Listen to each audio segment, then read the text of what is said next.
Fab Lab Ingir, sur le papier, au départ, c'était un petit projet.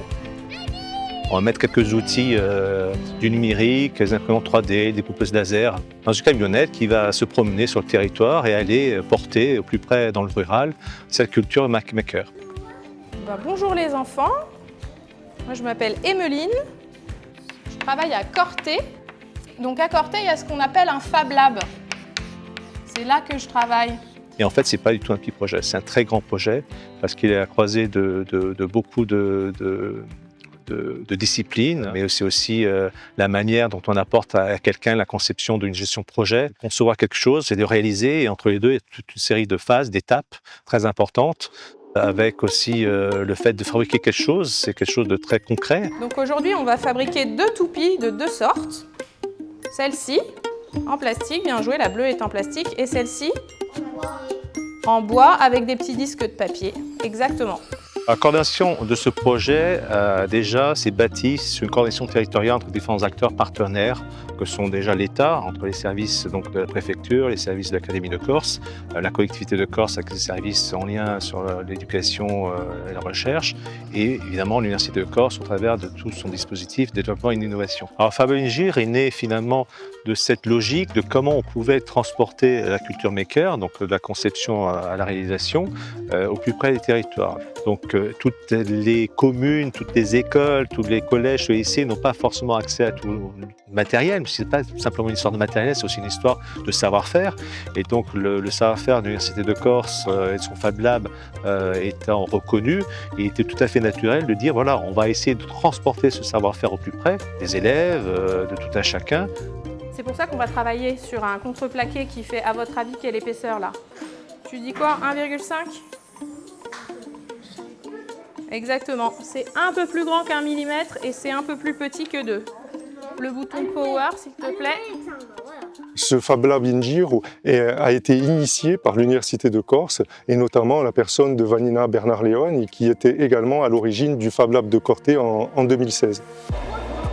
À l'heure actuelle, ce dispositif est hébergé au sein du SILEX, le service d'innovation, lieu d'expérimentation, qui est sous la responsabilité du vice-président de l'Université de Corse en charge de l'innovation, Dominique Cancellier.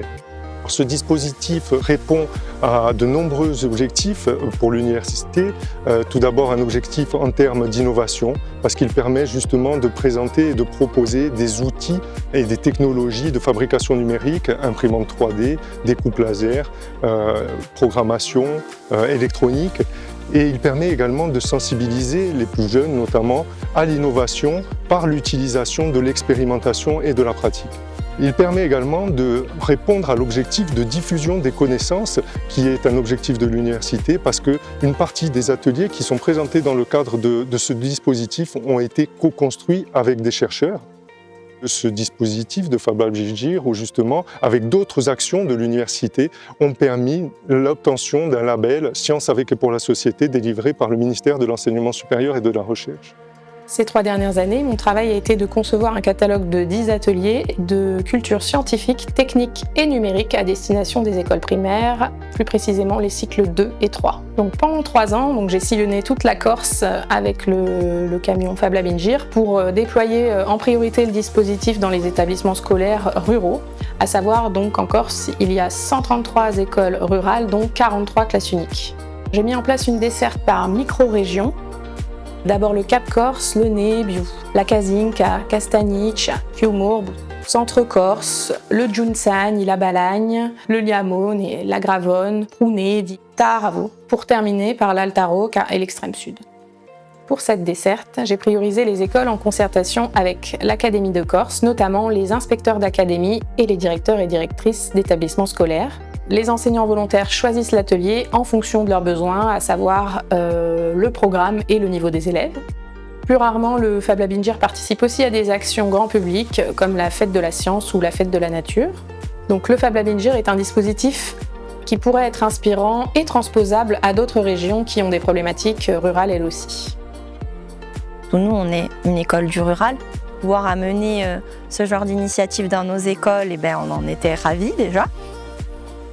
En En fait, le Fab Lab INGIR, il nous permet aussi de faire des liens sur ce que nous, on travaille en classe. Et je pense que je vais pouvoir réfléchir à la suite de cette intervention à une activité qu'on pourra faire en classe ou même à un travail en sciences ou en découverte du monde là-dessus.